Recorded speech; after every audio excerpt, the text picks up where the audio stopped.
Πάμε σου.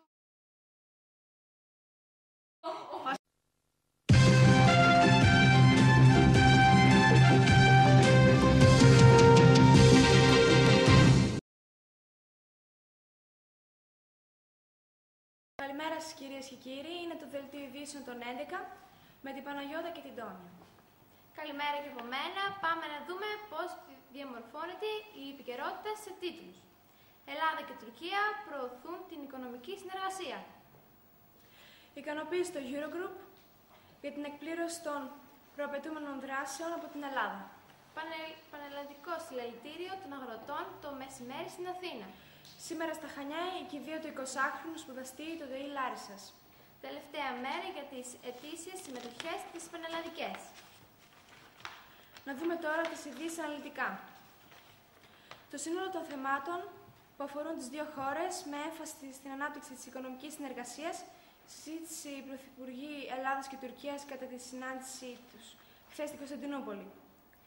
Στη συνάντηση των κυρίων Σαμαρά και Ερντογάν έγινε προσπάθεια ανάδειξης θεμάτων για τη βελτίωση των σχέσεων των δύο χωρών. Την ικανοποίησή του για την εκπλήρωση των προαπαιτούμενων δράσεων του Φεβρουαρίου εκφράζει σε ανακοίνωσή του για την Ελλάδα το Eurogroup. Παράλληλα, καλεί τις ελληνικές αρχές να εφαρμόσουν πλήρως συμφωνηθέντα για την έγκριση της δόσης του Μαρτίου. Πανελλαδικό συλλαλητήριο πραγματοποιούν οι αγρότες στη 1 το μεσημέρι έξω από το Υπουργείο Αγροτικής Ανάπτυξης στην πλατεία Βάφη. Η Συντονιστική Επιτροπή των Μπλόκων κάλεσε όλους τους αγρότες να συμμετάσχουν στο συλλαλητήριο. Το τελευταίο δύο θα πούν σήμερα συγγενείς και φίλοι στον 20χρονο σπουδαστή της ΤΕΗ Λάρισσας, Σάβα Παπαδόπουλο, από τα Χανιά, που έχασε τη ζωή του εξαιτίας αναθυμιάσεων από το αυτοσχέδιο Μαγκάλι που άναψε μαζί με ένα συμφοιτητή του για να ζεσταθούν. Λίγη σήμερα η προθεσμία για την υποβολή αιτήσεων από τους υποψήφιους που επιθυμούν να συμμετάσχουν στις πανελλαδικές εξετάσεις των γενικών λυκείων και των επαγγελματικών λυκείων για εισαγωγή στην τριτοβάθμια εκπαίδευση. Οι πανελλαδικές εξετάσεις θα ξεκινήσουν φέτος στις 17 Μαΐου. Μία είδηση από την διεθνή επικαιρότητα. Πολύ σοβαρή κρίνεται η κατάσταση της υγείας του Προέδρου της Βενεζουέλας, Ούγκο Τσάβες, σύμφωνα με επίσημη ανακοίνωση. Για να ολοκληρώσουμε το δελτίο μας με την πρόγνωση του καιρού. Γενικά έθρος είναι ο καιρός και μόνο στα ανατολικά υπάρχουν πρόσκαιρες νεφώσεις με πιθανές τοπικές βροχές. Η θερμοκρασία σημειώνει μικρή πτώση στα ανατολικά. Κυρίες και κύριοι, εδώ ολοκληρώθηκε το δελτίο ειδήσεων του σταθμού.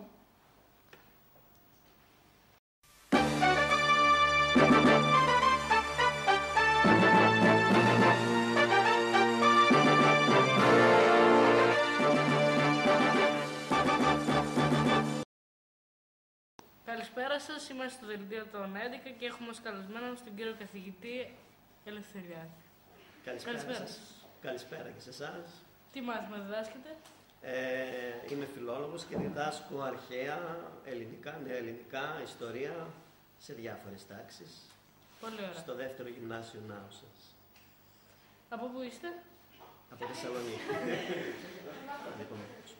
Καταρχάς, περνάτε πολλές ώρες στο σπίτι σας, διορθώνετε τα διαγωνίσματα.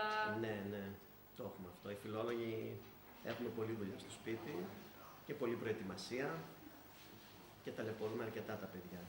Κουράζεστε πολύ μέσα στην τάξη τους μαθητές?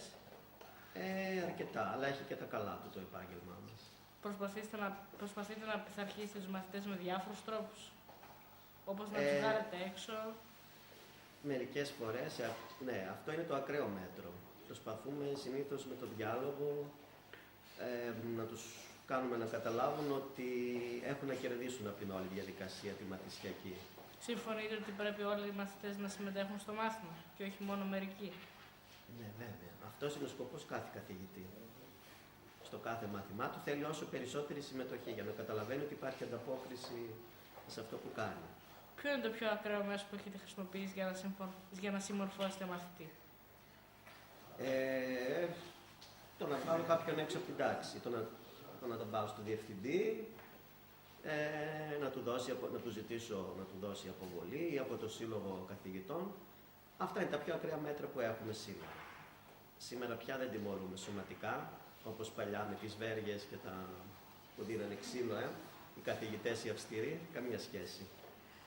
Άμα υπήρχε η σωματική τιμωρία, θα τη χρησιμοποιούσατε?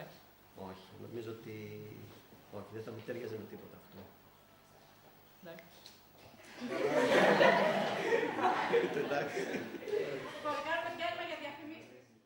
Κάθε μέρα στο σχολείο ο Κώστας με πειράζει, με κοροϊδεύει συνέχεια.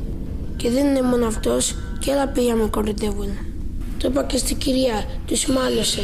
Πιστεύω ότι δεν είναι σωστό να ενοχλούμε κάποιον επειδή δεν είναι ίδιος με εμάς. Αλλά αυτοί συνεχίζουν να με πειράζουν κάθε μέρα.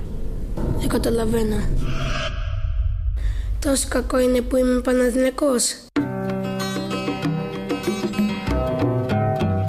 Πώς να κρυφτείς απ' τα παιδιά, έτσι κι αλλιώς τα ξέρουν όλα και μας κοιτάζουν με μάτια σαν